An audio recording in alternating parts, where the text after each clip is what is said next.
Okay, here we go. Thanks for jumping on, colleagues, fellow explorers of the human body and exercise. Certainly excited to start a discourse on this particular subject with you and see where we go with it. And wanted to make sure the webinar meeting rules are understood. If you haven't had a chance, you can see that, right? Can you see those meeting rules, Hope? Yes, I can. Okay, good. So you can see them. Stay on mute. Take yourself on and off when you choose to speak. I got everybody's cameras off for now. There's a bunch of you, so if you got a question, take yourself off mute and try to do it one at a time if we can, of course. There's a chat feature somewhere on here, and I think once you do a chat thing, it'll show up for me to try to respond to. So sometimes I'll forget once I get into the flow, so just give me a quick kick in the pants to let me know if I've not gotten to your question. 2 hours max today. I am recording. I'll make it available in the Exercise Explorers Club. You can wait till the end of the meeting, of course, to ask your questions if you'd like.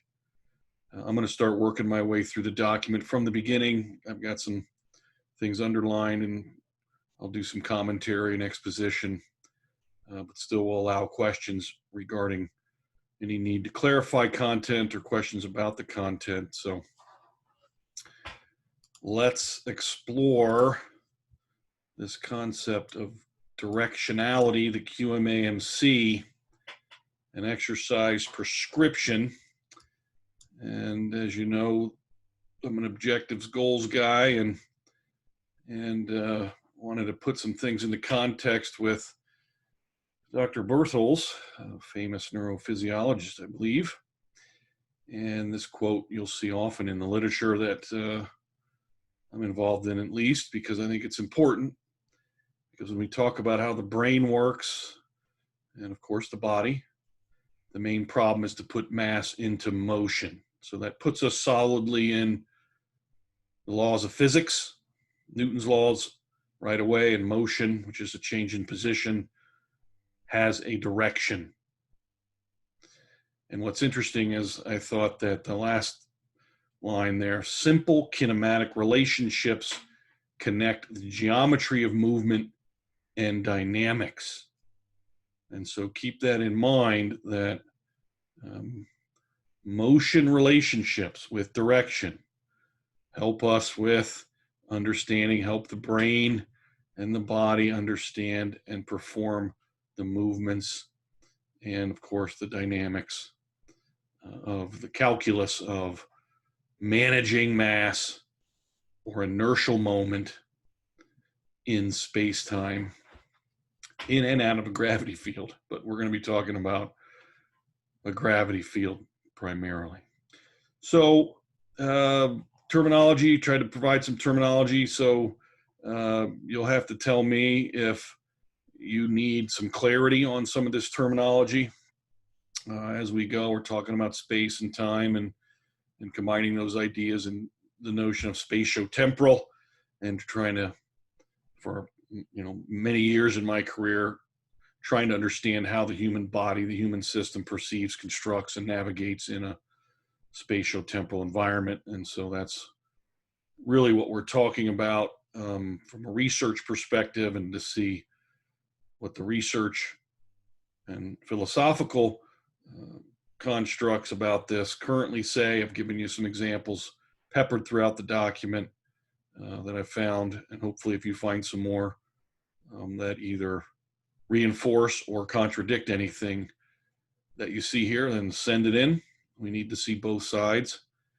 And I thought this quote was very important, right? That we're talking about this very strange, wonderful idea that neurons in the motor cortex are broadly tuned with respect to the direction of movement. Somehow neurons know direction, and a particular direction involves the activation of large ensembles of these neuronal cells, right? So there are hundreds of thousands, if not millions, of neuronal cells that help construct and build direction. And the high accuracy of movement performance can be explained by this population coding hypothesis that is in the literature.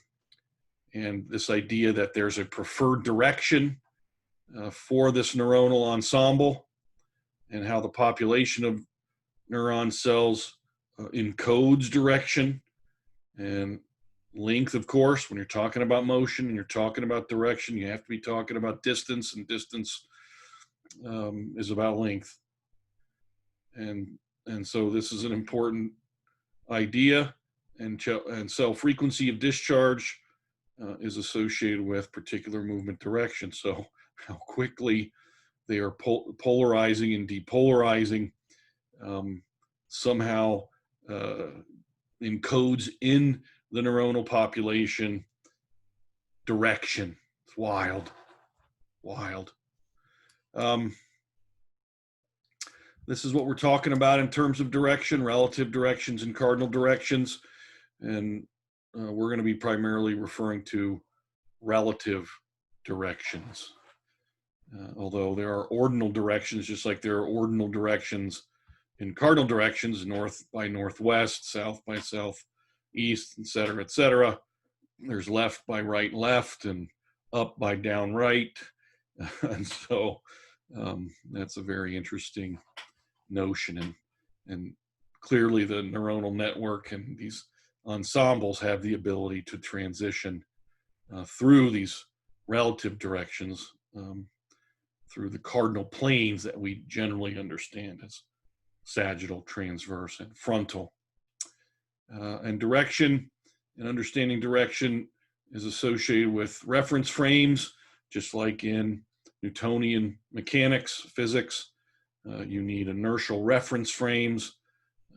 The system is somehow building an inertial reference frame from both the egocentric reference frame, parts relative to other parts, allocentric reference frames, things outside of itself or relative to itself, object to object or self to object. And then there's the geocentric reference frame, which generally is about the topography of the earth or whatever surface and environment you're interacting with your body. And so again, this idea that single cells tune directionally and they have preferred directions, it's incredible to me.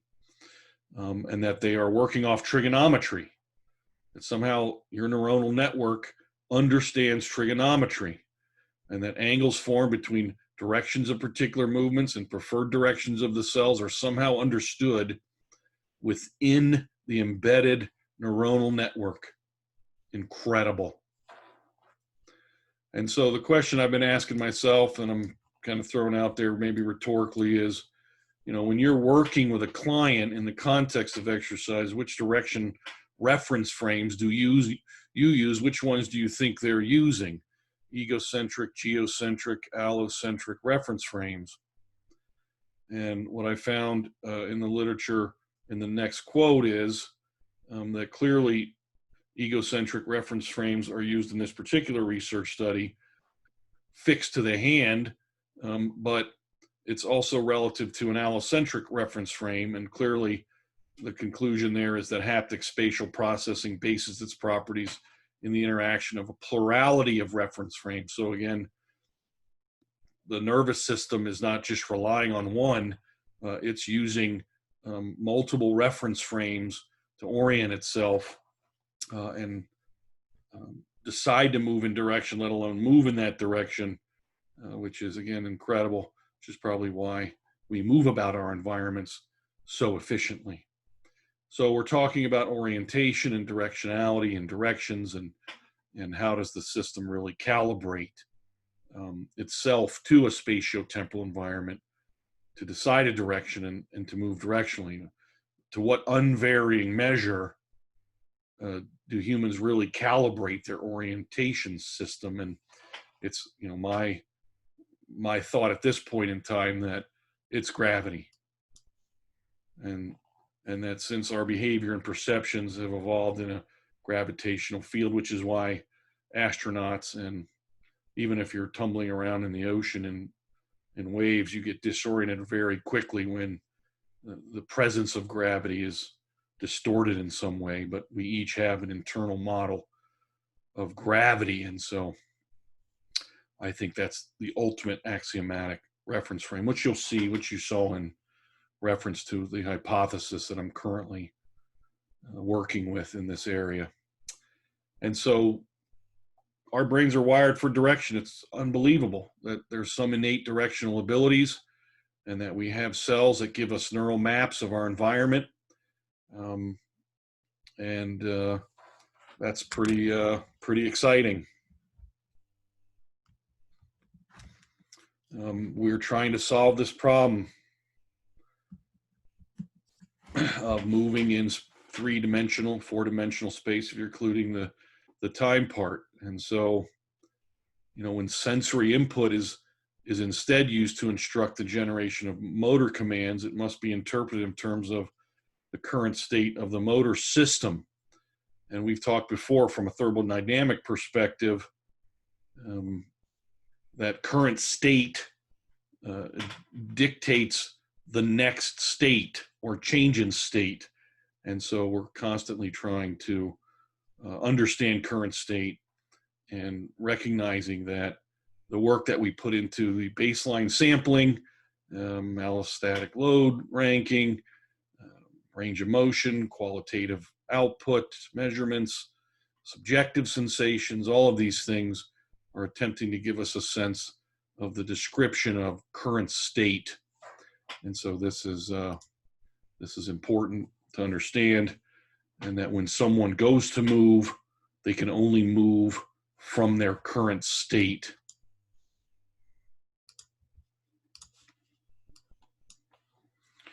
And so the first step in the process must be to re-express the neural representation of the target state in terms of the difference between the current state and the target state. And so this is how, in my mind, error is detected from, at least within the subject, as they try to predict in advance the target state relative to what their current state is. So this is, again, an important idea from a hermeneutical perspective. So I'd refer you to that document. And so this leads us to this concept of deference copy, and that somehow current state representation, which could be provided by sensory systems, is important, but again, somehow there's an internal copy of outgoing information.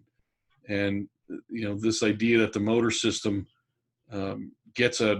builds, pre-constructs and preconceives and pre-builds a representation of its own current state to be used as a baseline reference, so that new motor commands can be launched from that in terms of moving in a particular direction, which generates a new target state. So the literature is just peppered with these concepts about directionality. And interestingly enough, we come back to bilateral symmetry, and that somehow bilateral symmetry contributes to active directional movement. And this idea that we have sensory organs at the front end of our system, for instance, our visual system, it helps us locate targets, and again provides a reference frame for direction. So again, my conclusion is it reinforces what I currently accept and believe, is that generally speaking, the more bilaterally symmetric across any number of properties, girth, density, range of motion, endurance, absolute tension torque development, is critically important for the health of the subject, especially as it relates to their ability to move about their environment. Now, for us at an empirical, practical level of application, calibration is the idea that comes to my mind, is how does the system calibrate itself given that it has innate, intrinsic, genetically gifted itself with a sense of direction and neuronal populations that somehow are already tuned or very quickly tunable and calibrated to reinforce those genetically gifted directions. And what happens to this calibration over time? And clearly, the calibration can break down in systematic ways if some movements are admitted. And so targeted embodied behavior can be used to calibrate neural systems. And so that's our job, right? As we are providing, in a sense, with exercise, with the QMAMC, with external forces, with cueing and coaching, this idea of calibration, and that modeled biologic processes in the real world reveal these functional principles, and that stereotypical behaviors can be seen with certain motor deficits. And so there's a relationship. And so I'll finish this last quote and see if you guys got any questions up to this point. But again, we get back to this idea that neurons in the motor cortex encode movement and have preferred directions, especially for reaching tasks. And that neural correlates have been found for a range of variables: force, static hand, distance, speed, curvature of hand path, joint angle, muscle activity, muscles and movements and combination of movements are likely tuned for that purpose of how it's useful for the animal in whatever it's trying to achieve in whatever spatio-temporal environment it is in. So I'll stop for a second. Does anybody have any comments or questions at this point? Go ahead and unmute yourself if you'd like, and we'll go. When you say a reaching task, I mean, that seems fairly obvious, but what is not a reaching task? Well, that's the interesting thing, right? So in the research studies that a lot of this stuff comes from, they're looking at upper extremity reaching, the use of the hand and fingers in a 3D environment to go grasp something that is a target, but clearly your foot can reach out to touch something. You can use your hip to reach over and touch something. And so I'm definitely carrying over the research on just my hand reaching only to any part of my body can move out towards something else in the environment. So up until this point, what is the practical application of what you've just said that we haven't looked at prior, I guess, is my question. Is there anything, or you're just kind of reviewing stuff? I'm reviewing some of it, and then we'll talk some more about the practical stuff coming up. Okay. Great. Yeah, Keith. Real quick question. I don't know if I'm just ignorant of this, but the idea of allocentric versus geocentric, are those two combined for a frame of reference, or is it primarily like allocentrism is a part of geocentrism, so that you have these two separate reference points outside, like a relationship to yourself and some sort of acceleratory force on the body? Or is it like allocentrism is just you locating objects, and then the egocentrism is internal, but then geocentrism is like your relationship to some other part? I guess I'm not seeing the difference between allocentrism and geocentrism as a part of a reference frame of a human. Yeah. So, yeah, I think that's an interesting perception, Keith. Thanks for bringing that up. When I look at the geocentric reference frame definition, it's really talking about the Earth itself, its land features, It's not talking about man-made or artifactual objects. Yeah. It's referring to something about the earth and the natural contours and features of the earth. So would that also be like anything that would have to do with location on the earth and electromagnetism and whatnot? I'm not sure if electromagnetic necessarily. It's, at least I don't take it to mean that. It just looks like, we're going to say something about, the earth over there. There's a little hill. So I want you to go towards the hill. Got it. Right. Versus, which could be considered, I think, an allocentric reference frames, and maybe geocentric reference framing is a special case of allocentricity. Got it. Kind of like what Nick Winkelman, his kind of work was talking about, like internal cues versus external cues. Yeah, it's an important idea, especially for motor output, because what we found in the research was you can alter, torque development by just encouraging the subject to take on an allocentric or egocentric frame. And generally speaking, when they take on an allocentric reference frame for a given movement, they produce more torque. Got it. Okay. Yeah, which is incredibly important for performing, the QMAMC and what they think they're doing and how they're referencing their reaction to the perturbation. So that becomes a really big deal. Really cool. Thank you. Yeah. Anything else thus far, Melissa? Yeah, Greg, I was wondering if we were going to talk at all about how our visual system is connected to our internal model of gravity, like specifically like a lack of visual acuity, like if somebody is blind or has some form of astigmatism, and how that affects or impacts the calibration feature we're talking about. Certainly, it's absolutely could. Yeah, there's no question about that, right? If you can't see, and to be able to use geocentric or allocentric reference frames, what do they have to use?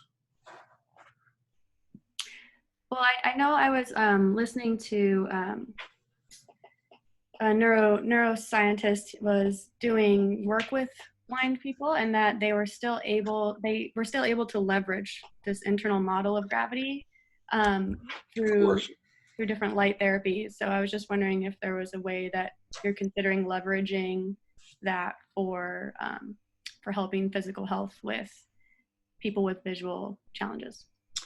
Yeah, since I don't work with really anybody who is visually challenged per se or completely blind, I haven't had any opportunity to use those kind of references to help them understand. But again, I think that speaks, Melissa, to the power of the gravity vector. Could just jump in a little bit. Could you say that the cell has its own ability to reference gravity in that case? Because obviously, without sight, without hearing, the body can, or the brain can still orientate the body in and about its gravity field without those senses.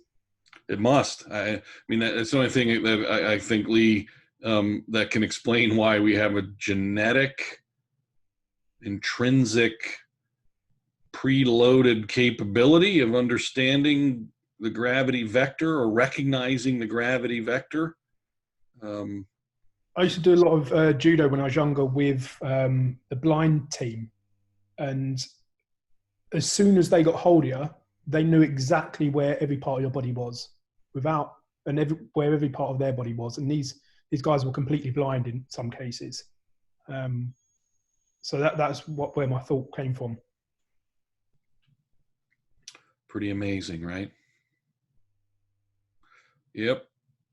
So yeah, then the question is, what happens when that degrades, and can we detect it? how does the subject detect it, and how does it potentially happen that their reference frame and their ability to move in any number of infinite directions gets altered or degraded in some way. So yeah, absolutely. Good. Anything else? So far so good. So we're talking about motor control and motor learning and the maintenance of limb and trunk position under conditions, and that apparently the brain and body can and will use ego and allostatic or allocentric, and even a special notion of geocentricity to orient itself so that it can choose and understand direction, and with willful agency use its muscular system and its degrees of freedom, and manage the inertial moments of all of that, as Berthold said, in order to move efficiently and effectively in the direction it desires, right? And so exercise, this is the definition we're going with. As you guys know, I actually added this part: performed within a specific spatial temporal environment. And it may change, exercise may change depending on the spatio-temporal environment. What the QMAMC is, and then why is the vector of the QMAMC important? What's important about it? And it's about the magnitude and direction, because the magnitude and direction provides the sensory system with the direction to react to and the strength, right? And so then again, the quote about directionally tuned neurons modulated by the presence of external loads, which provide the reference vector, and the firing rate increases based on the preferred direction as well as the load against that direction. So this is, again, fundamental to what we're trying to do. Some of our methodological suppositions that are relevant here. We're talking about Newtonian mechanics. We're talking about integrated function of bio and sensory and motor systems, and that ability and survival is reliant on the integrity of this information and communication network, and any disruptions in it could potentially cause a lot of problems. And that positions and displacements and paths and the perturbations at points and paths are all part of our ability to understand motor quality. So directionality is a contributor to motor output quality, in addition to firing frequencies and motor unit recruitments and torque and health of the material system, and lots of other things that can contribute to quality of the output. And that clearly one lever or some trunk starting position is away from some other position, and there's a desired path, and again that alludes to direction. So there's my current working hypothesis. Is there anybody who has any questions, comments, challenges to the working hypothesis for this particular thinking model, and ultimately the methodologies on how we practically implement this? So anybody got any questions or comments about that? Did it make any sense, this hypothesis? It makes complete sense, annoyingly. I can't yet disagree with it based on the evidence you've produced. Okay.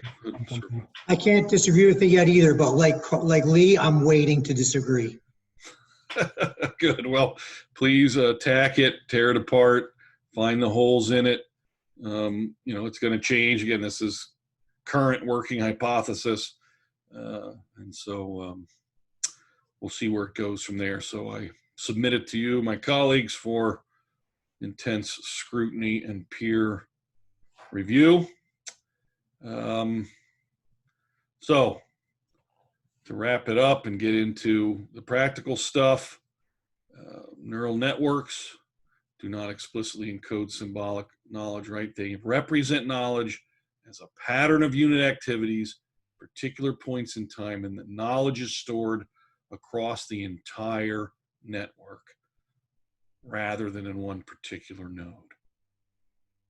Information flows through the entire network at all times, not in a step-by-step fashion. And so direction is knowledge stored across the entire network. So, recognition points. What are some things practically that may flag us to start thinking about, you know, hey, could there be a directional motor output issue, degradation, whatever words you want to use, about that particular biomotor output problem. So from history. I have a question. Yeah, go ahead. Okay, so what you just said there, right, which was, can you ask your question again, Greg? When can what?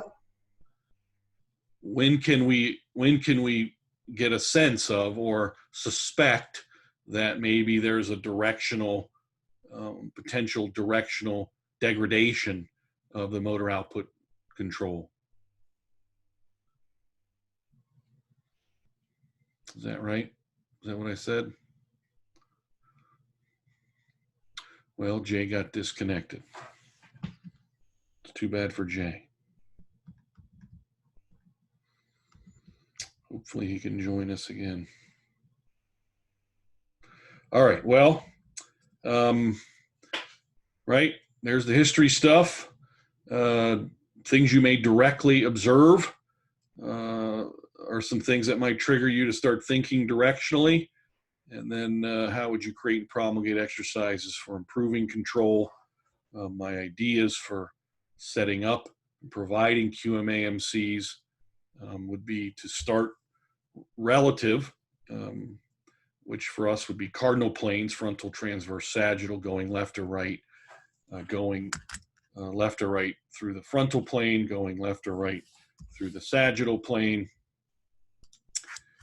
or transverse plane, or going backwards or forwards through the sagittal plane.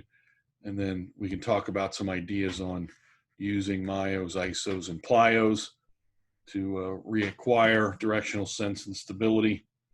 And so generally speaking, what I've done here is come up with some of the ways I'm using it now. And not that this is the only way to use it.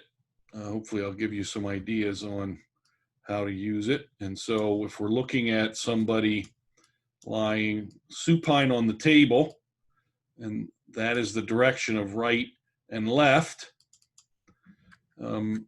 maybe you start to notice that they have some kind of issue with their right lower extremity, what you would call hip abduction. But from a directional perspective, we're saying the lower extremity going to the right to see. And then this is our typical place for perturbation, the green arrow, to see whether or not they have quality of control and stability in that direction. So maybe you notice that. You could notice that through the SARS. You could notice that through phase 2, phase 1, any other thing that you're doing, maybe you notice that. And again, I don't know if you'll, start with directionality. I don't necessarily launch my decision process immediately with directionality. I look for clues from the body empirically that maybe there's something there. But that might be something you see. Maybe you see that the left hip adduction, the left leg going to the right, is got low quality for some reason. Maybe you notice over time or through what you're doing that their right upper extremity has some issue with control of quality and output going to the right, with perturbation going directly against that direction. Maybe you notice that this person has some issue with side bending to the right. And often I'll perturb that through the lower extremity with both legs put together as a single unit to see if there might be a low quality issue. Maybe you notice something about that. Maybe you notice something about their left shoulder going through full abduction, completing that upward rotation, which would be what? Going to the right from at least 90 degrees and up, going to the right. Now, again, there's an up component, right? Upwards and downwards and backwards and forwards. But here we're talking about the directionality of it going to the right. And then maybe you notice that there is an issue with their head lateral cervical flexion going to the right. And so you see some quality issue there through, again, cervical effects screen, through a motion exam, through history where maybe they had a whiplash for a side impact, any number of things like that. Maybe it's part of the oculomotor screen, and the oculomotor eyes going to the right as well could be a part of this. And if we put all this together, you're talking about somebody going to the right like this through the frontal plane, and these green arrows are points of perturbation. And so in practical application, if I'm suspecting somebody's having a directional issue with going to the right through the frontal plane, I will put them in this orientation and perturb them at each one of these points. Right hip abducted, left hip adduction, both legs as an inversion of joint action for right lateral trunk flexion, right shoulder abduction, right cervical lateral flexion, left arm full abduction. Now, if I find that all of these show up low quality, I think we got a problem, right? Even if only 3 or 4 of them, 1, 2, 3, 4, 5, 6 of them show up, I'm thinking we might have a quality issue. If it's just one, maybe not. Maybe it's not directional. Maybe it's just this particular configuration and how it might be changing torque or link tension or stress on a synovial joint. Sorry, Greg, did you say that you would put them in this position and then perturb each one individually? Correct. To see if they're the direction of what. So I would have perturbed them from this position, which is relatively neutral from a directional perspective. So I would have done all these perturbations, and maybe these perturbations, and this is one of the key compare contrasts that help me identify direction, is maybe I perturb this and it's pretty high quality. And then I perturb this from this configuration, it's pretty high quality. Then I might perturb this, quality's good, right? And I do all these individual ones from this relatively neutral directional perspective, and they're pretty high quality. But then I put them in this position and they all go low quality. Now I'm thinking we got a directional problem. Then the question is, what do I do now? What's the practical implications of doing this? History informs me, right? Head trauma, neck trauma, concussions, eye motor, whoops. And you can even have them with their eyes turned right. Remember, eyes can be right. We get everything oriented to the right, right? All these neuronal ensembles of cells are like, okay, we are calibrating and firing to the right. And then I'll decide where to apply the myo-iso-plyo sequence. Now, I've been having a lot of success going right after the cervical and oculomotor part.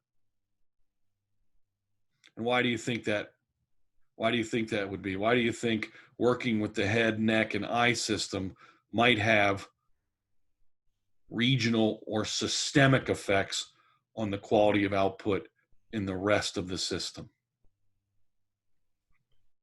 That's something to do with the bilateral symmetry piece, as in like Bilateral symmetry and head and eye orientation, I think, is hierarchical in the control system. The body, one of its hierarchical needs is to keep your head on straight, keep your eyes level, right? Perpendicular to the vector line of gravity, and that helps it with orientation. Often it works.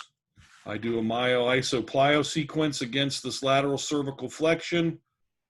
Everything that was low quality comes back high quality. If it doesn't, I'll go ahead and deal with that, each one, or the ones that didn't at the individual level, and then go back and recheck them all for this configuration. Now, this is just supine on a table. I'll check them prone. I'll put them on a 45-degree back extension bench, total gym that's on an incline. I might have them just standing in free space. And Greg, I have a question. Yes. When you were talking about the myo-iso-plyo sequence, would you go right into the cervical lateral flexion to the right with the eyes, or would you just start with the eyes and then next step eyes and cervical? If I thought it was safe, right, and I didn't have a reason to be concerned, I'd do eyes and head simultaneously. Eyes and cervical. Okay, got it. Good question. Greg, I got a statement and a question, actually. Okay. So I had this actual exact scenario last week with somebody, and I chose the eyes. Everything was great, blah, blah, blah. Okay, good. My question is, how do you determine, or how many things do you think need to be quote unquote low quality to determine there's a directionality issue? Like, is there a percentage? Do you just kind of wing it? I mean, like, what's, you know what I'm saying? Because sometimes I'll think it's a direction thing and there's like a couple are that way and then a couple aren't, and I'm like, eh. You know what I'm saying? So what is your criteria for what's the word? For believing, I guess, it is a direction thing? Do you go right to the eyes and see, is that your final factor there? Not necessarily, but there has to be at least half of these. At least half. And wouldn't you be suspect if they have had a history of a lot of concussions, head Correct. trauma? Correct. History is really an important piece of information in the decision process. What if things aren't coming back to, you know, what you're viewing as, you know, good or high quality? And well, I'd go to a different configuration. Yeah, so I was thinking with Dom asked, like, what justifies or leads you down the path to look at this directionality? I was thinking, would one of the reasons be, you know, you're seeing this, you know, you're integrating to the system, but you're seeing things come back lower quality. So you're kind of saying, all right, well, maybe there is, let me look at this other thing called directionality. Yes. Okay. All right, to tack on to what Tim said, can there be a direction, and what Hope said as well, can there be a directionality if the eyes are high quality? Yes. If the ocular or cervical is high quality, would you still consider it a directionality? I still think it's possible, yes, because it might be coming from the lumbar or thoracic area. Because remember, directionality is distributed through the entire network.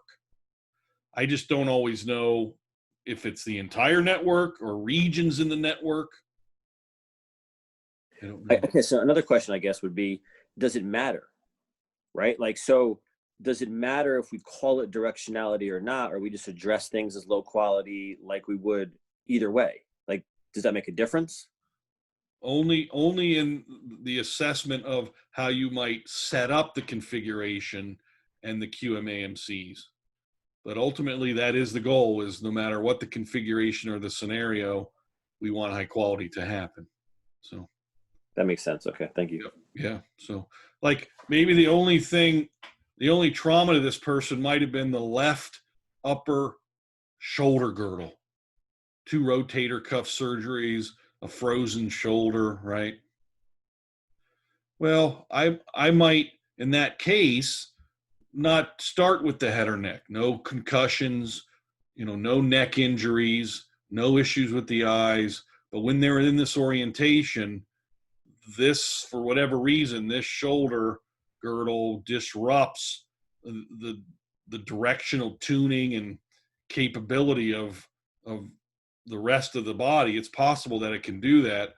I'll just do the myo-isoplyo sequence to this upper extremity against this direction, and often see everything else come back high quality. It's quite remarkable. So history informs my decision making as well.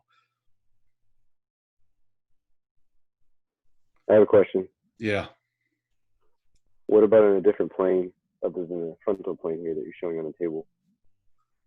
Yeah, so that's my Transfer. yeah, I have another example. Anything else on this idea? Is good? Okay. I have to tell you guys, the how quickly I'm solving problems now, and that how robust I'm seeing people return. It's shocking to me. Now, that's anecdotal. It's availability bias. So I really want to hear from you guys when you start leveraging this more. It's shocking to me. I'm stunned. My clients are stunned at how quickly they get better once we get this part set up properly. Okay, so let's go to, you want to see seated. So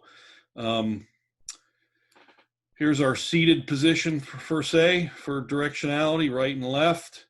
Maybe, again, you see directionality issue with seated to the right, just the trunk and spine.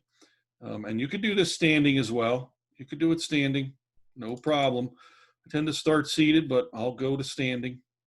Maybe it's cervical right rotation. You notice this again, it's usually several sessions of work. When I go to review the work and do my meta-analysis, I'm like, man, I'm seeing this kind of trend here. Right cervical rotation, or cervical effects, it was this direction, and eyes, it was this direction, and they were limited in motion to the right, and they have a thoracic injury or whatever, and I'm like, okay, let me check this out. And so then I put one of the arms, this one, I'll put this in the horizontal or transverse plane, and they will fully horizontally abduct. And then on the left side, for the upper extremity, they will fully horizontally adduct. And then ultimately, and I will check all of this individually, and then ultimately I will look at, put them in this configuration of right trunk rotation, left horizontal adduction, right horizontal abduction, right, which is scapular protraction on this side, scapular retraction on that side, right cervical rotation, and I will perturb each of these as they hold this position. I'll perturb this left arm, I'll perturb the right arm, I'll perturb the rotation, I'll perturb the cervical rotation, see how many of those are low quality, and then I'll decide where I want the point of application to be applied for the myo-isoplyo in the opposite direction. So, Greg, are you perturbing these configurations with their eyes to the right the whole time, or are they just in this position? Well, I guess their eyes are to the right if they're cervically rotated. they might be, but yes, I'll cue them to do it and not to do it. So, okay. You have lots of options within this. I just wanted to give you guys kind of the general construction. But then, within this, are there some things that you can tweak and play with and tease out? Absolutely, Hope. Okay. Which I hope that you'll do, and then you can kind of report back and let us know what you're finding and what your experience is. Because for me, this is still a relatively new idea. I've been doing it the past couple of years, but it's still relatively new to me. So, When I phase two this, I typically just do a neck or an eye. Do you do anything on a machine? Because then it gets kind of weird, right? Because you're constrained for certain things. So Correct. Correct what? Neck and eyes? A machine will could constrain orienting other parts of the system into the direction you want, and so you just have to be careful about that. So you do neck and eyes, or you try to set up a machine like a cable a certain way? You could set up a cable a certain way, sure. What have you personally done? Again, it depends. I've done cables. You know, like let's say again, we're dealing with something. This right shoulder has a strong history, or this elbow, and I'm like, all right, let me put a cable, you know, into this right hand, or attach it to this arm somewhere, and I'll try that, and I'll try it standing as well, and I'll try it prone, maybe on the 45-degree back extension. I'll have them in this orientation, this configuration, under those conditions. You also said something that was interesting, and this is, I'm always curious about this myself. You said you're solving problems relatively fast. I just can't believe it. So hold on. So when you say that, though, what do you mean by that? Because I feel like, you mean like their perception of pain goes away fast? Yes, their pain, the sensations they don't like, the way they feel in their body gets better fast. Well, because if you think about it, if direction is kind of coded throughout the body and you can get direction better, the quality of their whole system, it's probably like an exponential increase in quality versus like hanging out in a shoulder for like 4 weeks. Correct. We are calibrating their neuronal network. And there's something about improving that information, communication flow, and relationship.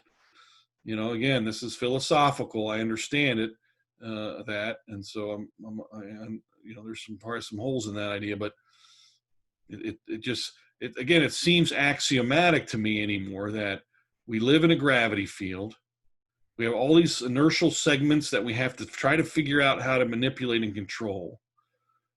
We have to move in directions. The better our system is capable of moving about its environment and controlling its inertial mass for any direction, makes it thermodynamically more efficient. And if you're using less energy to move about, and you can control all this so that your sensory system is saying, hey, this is safe, feels good to me, no problems here. Yep, we're cooperating, coordinating with everybody else like we should. Why the heck should I have sensations I don't like? Well, you know, those pain science people. Did you say that about half of the range of motion assessments is what will trigger you to consider this directional? Yeah, so if I'm looking, or low quality range of motion, as you guys know, I don't really, you know, I don't put up. Earlier on, you said, hey, I may check all these individually. They may be high, but I'm going to check anyway. So that doesn't make sense in that case. Quality would not have driven you in that case. No, it wasn't the quality of the individual ones. It was the presence of them over time that I would see. So over time, you would be assessing things. We can use this picture. Yeah. So like maybe initially, oh, I see. To speak to your point. So let's say horizontal shoulder abduction. I did see low quality, but I improved it. Not necessarily associated with a directional. Yes. But now I use direction to assess it, and now it goes low quality again. Using direction to assessment means you then set them up in this configuration and reassess it. Correct. That's right. And you would just do that because you want to, like, because if everything else was high quality, nothing would necessarily be driving you to consider directionality. Oh, that's correct. Yes. If I never saw any problem with horizontal shoulder abduction on the right, or horizontal left shoulder on the left, or trunk rotation, I would not have been considering directionality. But what I'm saying is, if you did right horizontal abduction and you improve the quality, and you did not see any other quality issues with any of these other motions to the right individually, would anything drive you to check this system out configurationally like this and then consider directionality? Not if there was nothing in the history about eyes or neck or head trauma or cervical trauma. No, I would not. Okay, or unless range of motion, that could be one thing that clued you into it. Maybe, yeah, maybe, yeah. Got it. What about Mac? When I did this, my thing was history and SARS. You use SARS as well Yeah. to use this? Yes, yes. Yeah, it's 3D chess, right? I mean, I'm using a confluence of information data points to justify taking all the time it takes to do this. But if I see it, I'm going to go after it. And yeah, it's a remarkable thing. So very good. Next question. Yeah, go ahead, Mike.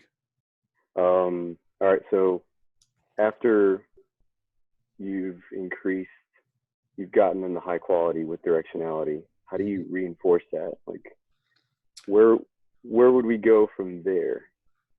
Yeah, so now you can actually build an exercise. One, you could make it just a dynamic motion where they do this. You know, they move from a relatively neutral seated position and they move towards this configuration back and forth 8-10 times. Now we can work on looking at fatigability.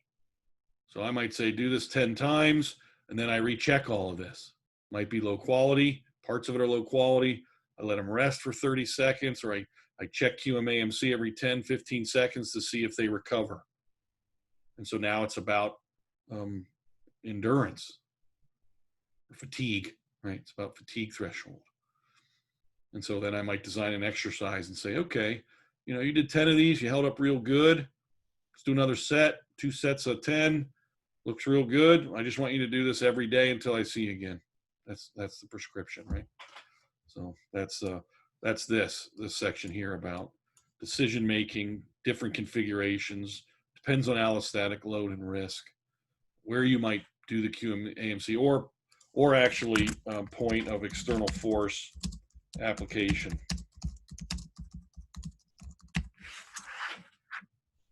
And then volume and intensity. And again, my volumes tend to be pretty low and the intensities tend to be pretty low in the beginning when I'm just trying to reinforce this. Because again, we're directionally tuning and magnitude does matter, but if I'm looking for the least dose necessary to improve the quality. I have a question. Again, I'm not sure if I was late, if it's because of the time, because I just jumped on. Yeah, So, we started at 3 Eastern, yeah. Okay, so based on this particular configuration, how in depth should we go to reinforce it based on either this ego person? What I mean by that is that how can someone continue to now work the inverse, the lower part? So right now this person is sitting, they're doing a trunk rotation to the right. What about if like inverting them where the upper body is now fixed and then the lower body is moving counterclockwise from that? Well, that would be a different direction. Right. So now you're looking at the lower body if they're sitting in a rotary torso, right, where they're fixed in the upper body. Yeah, now their trunk is their lower body. Their segments are moving to the left. Yes. Could you check that? Absolutely. Okay. Good. And again, you can do it standing, because it depends on who I'm talking to. Now, if they're a right-handed golfer, which part of the swing is this for them? It's the wind-up, right? Right. It's their loading phase. If they're a left-handed golfer, it's their releasing phase. And so I'd have to consider that in the exercise prescription. And the loading. They're a baseball player, swinging a bat, right? So yeah, those things all would fit into how I might decide to load this and progress the volume and intensity process. Golfer, guess what they need? They need to generate what? On the force velocity curve, what do they got to do? Fast, high accelerations. So I might put them in perturbation situations where I'm saying, I want you to move back here as fast as you can and stop me from moving you back the other direction, with points of application on each of these particular segments, because I want them to be able to handle high positive accelerations and switching directions and accelerating in the other. They got to go from 0 to 100 miles an hour to 0 back to 100 miles an hour, or whatever, however it is that they swing. So I might work with the system there. And would you take them, in this example, the problem is going to the right, would you take them all the way from the left to the right, applying perturbations at different moments? Yeah, so now you're talking about other things you can explore, right? I would do it. I would check it for sure. Yep. What about later on a machine? Sure. Absolutely. Absolutely. So there's lots of places you can take this if you still suspect, or you want to keep going. Depends on their objectives and how this sits in the overall planning. But yeah, absolutely.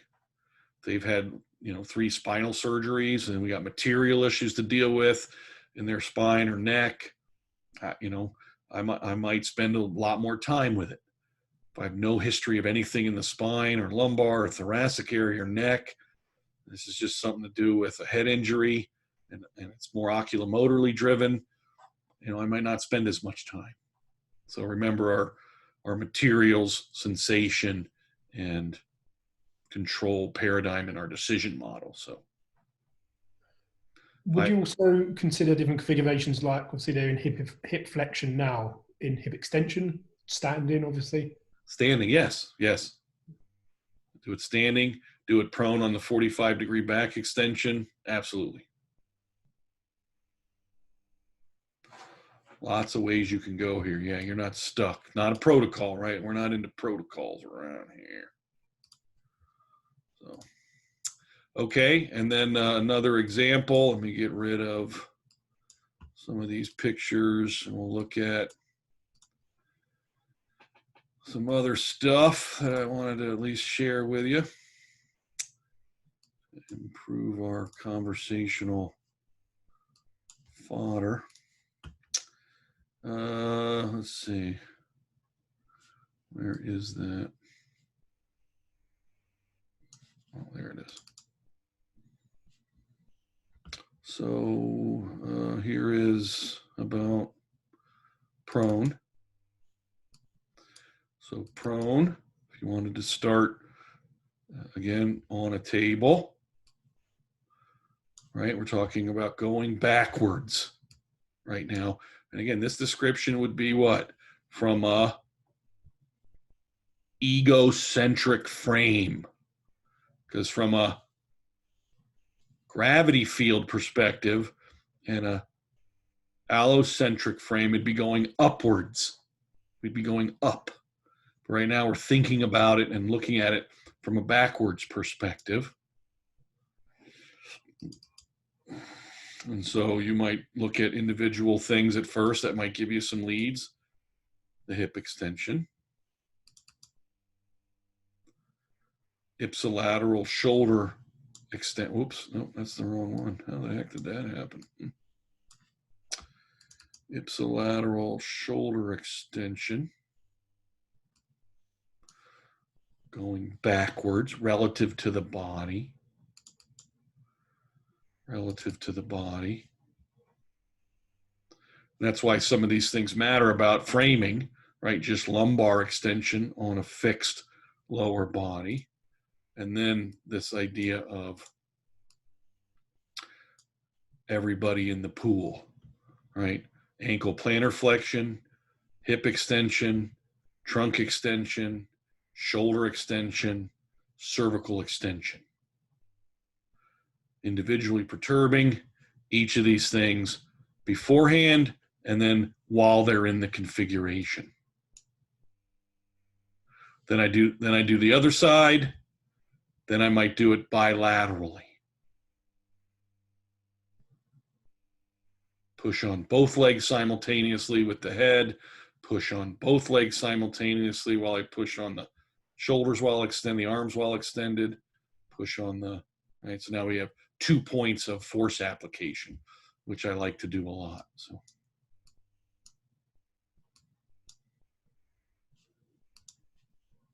Okay, questions about that? Seeing the theme now in these examples. And then I had standing backwards. So standing backwards, right? Lumbar extension, cervical extension, maybe hip extension, depending on how they're standing and what kind of anchoring you have. And then version 2 of backwards is arms moving overhead and backwards. And I would perturb again each of the individual upper extremities. I'd perturb at the head. I'd perturb at the lumbar spine. See how they handle that.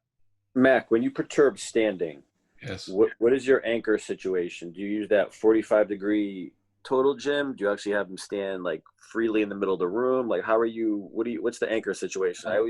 I'll do all of those. I like multiple configurational checks. So this is clearly the more difficult one, right? Because they're essentially an inverted pendulum. So I usually progress to this.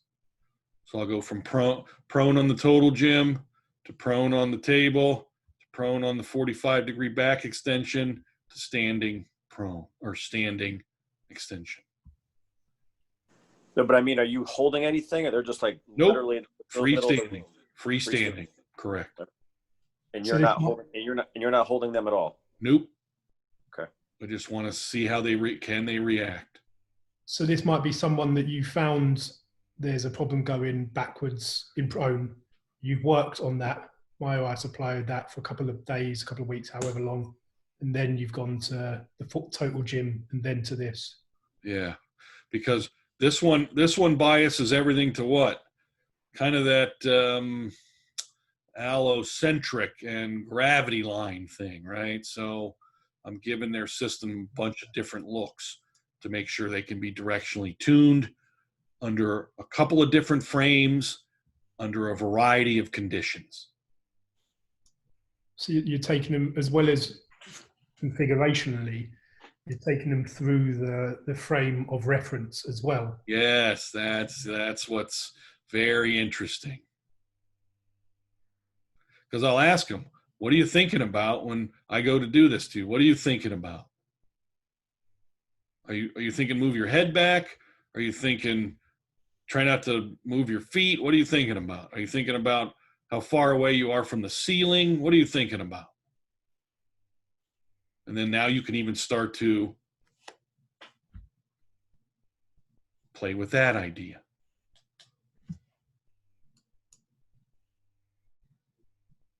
If you have a person who's so much smaller than you, are you gradually ramping up the force production? I start with a very light perturbation. Because at some point I'm easily going to win here, right? Remember, you can add eyes up, right? Eyes up is kind of like promoting that going backwards thing. So you can do all of that stuff. But yeah, eyes open, eyes closed, variety of things you can do here based on the unique history and needs of your client. Well, that's why I'm asking that, because in that situation, yeah, I mean, you can always win. So then it's like, well, is it really low quality, or is it just kind of a mass issue? But I guess you start real low and then slowly build. Yeah, remember what's our definition of quality is how do they feel about it as much as how I feel about it. Right? If I feel like when I push on them and perturb them, I'm like, ooh, that was a pretty good push. And I'm like, how'd that feel to you? And they said, that felt good. Felt like I could resist you good. I'm like, okay. If I push on them and they're like, "Whew, I felt like I was going to collapse when you did that," I'm like, quality's not good enough yet. Remember the definitions. That's why I'm such a definitionalist, Dom. So try to be so precise about these things and hold to those definitions. Quality is not just about what I think and my experience.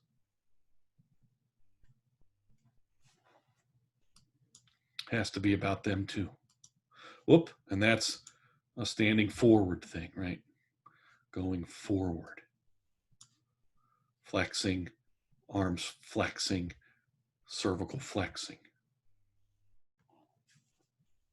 Perturb.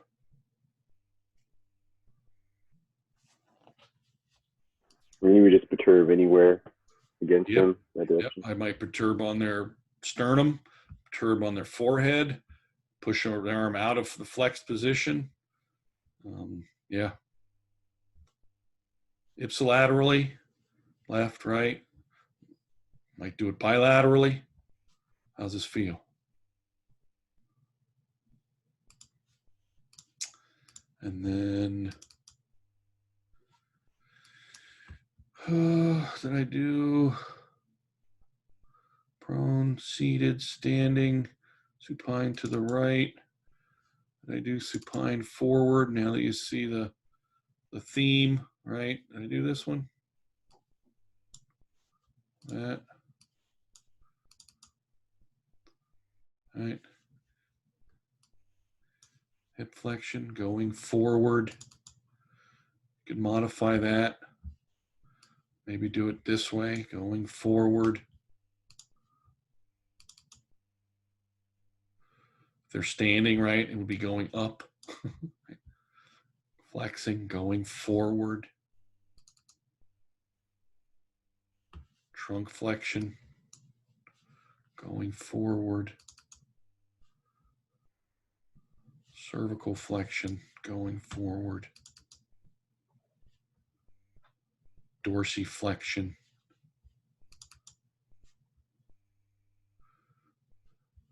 Everybody in the pool. Perturb, perturb, perturb, perturb, perturb. And then sometimes I'll use two-point application. I might do the lower extremity hip and the head. I might do the head and the shoulder. Right, I might do the trunk and the hip. See if I can separate them. So, okay. Wait, last quick. Are you bringing in CPG at all during all this or no? CPG might have given me a lead into this. Got it. Okay. All right. Okay. That's pretty much what I had to at least share with you. Again, talking about thinking and decision making.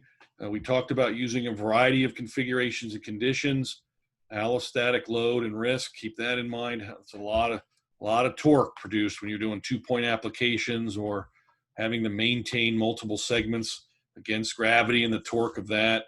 Where you decide to put your QMAMC or external forces. I start with low volume, low intensity, and I have to make a decision about, whether I want more intensity or more volume first. And then I'll try allocentric and geocentric references either by configuration or by verbal cueing about what I want them focused on or thinking about in their control expression. Cool. Cool. Any questions or comments at this point about any of this madness?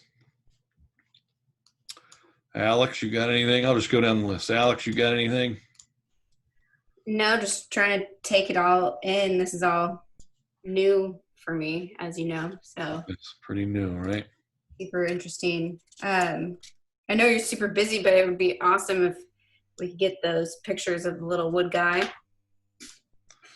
That really helps my brain understand. Okay, good. Big time. All right. Well, I'm putting the video, and the pictures will be on the video on Exercise Explorers Club. Perfect.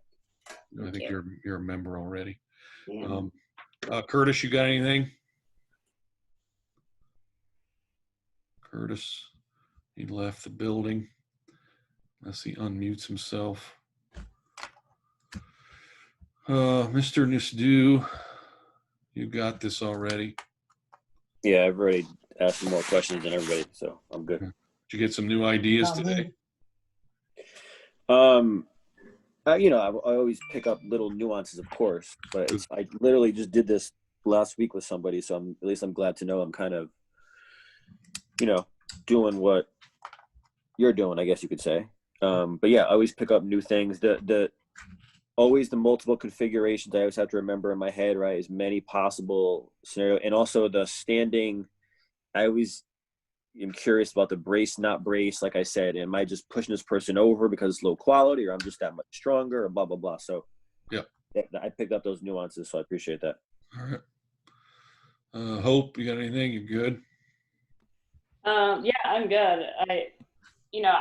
I do a lot of the ocular motor stuff, and I'm excited to like bring in the whole body in all of these standing, seated, that kind of stuff. I tend to stay central to like the neck and the eyes, and then like one thing of rotation. So I'm excited to put like everybody in that direction and play around with that. Knowledge is stored across the entire network rather than in one particular node.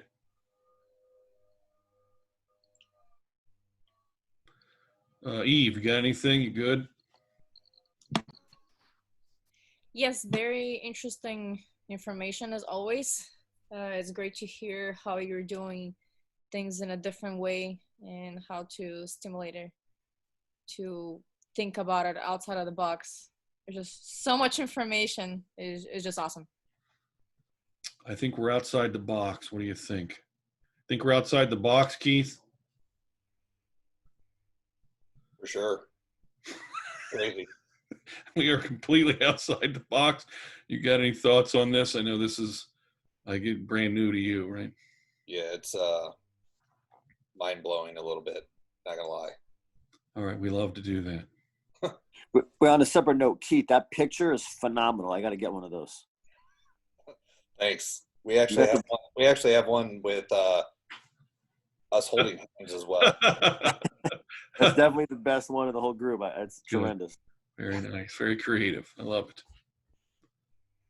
Lance, Mr. White, he's always got something good to say. Yeah, that was great, Greg. Thank you. I mean, lots of information, as everyone said. The thing that sort of I keep in mind is that idea of the smallest possible change. Correct. You know, as a progressive model, as we've all been sort of taught, and go down, working towards increased demand. And you know, it's easy to look at the configuration, advanced configurations like that, and oh yeah, good. Where am I going to go? Where am I going to go? But there's nuances in there, as Don pointed out, that need to be considered. And I think that that reminder about the client's interpretation and your interpretation, and okay, corroborating those two as a sort of a method of sort of caution, not caution, but caution's the wrong word, but you know what I mean. Yep. Yeah, usually less is more in these situations, right? Mm-hmm. Yeah. And it sort of makes sense, I guess, with the neuronal mapping. I mean, if we're talking about these configurations as a way in to tap into the system, again, we've got the same thing happening there, where it's implying the knowledge being stored across the system, so it spreads out and you can make changes with sort of small amounts of input. Excellent. Mr. And Carter. I do appreciate the clarification on allocentric and geocentric. Yeah, good, yeah. That's important stuff for sure. Mr. Carter, what do you got?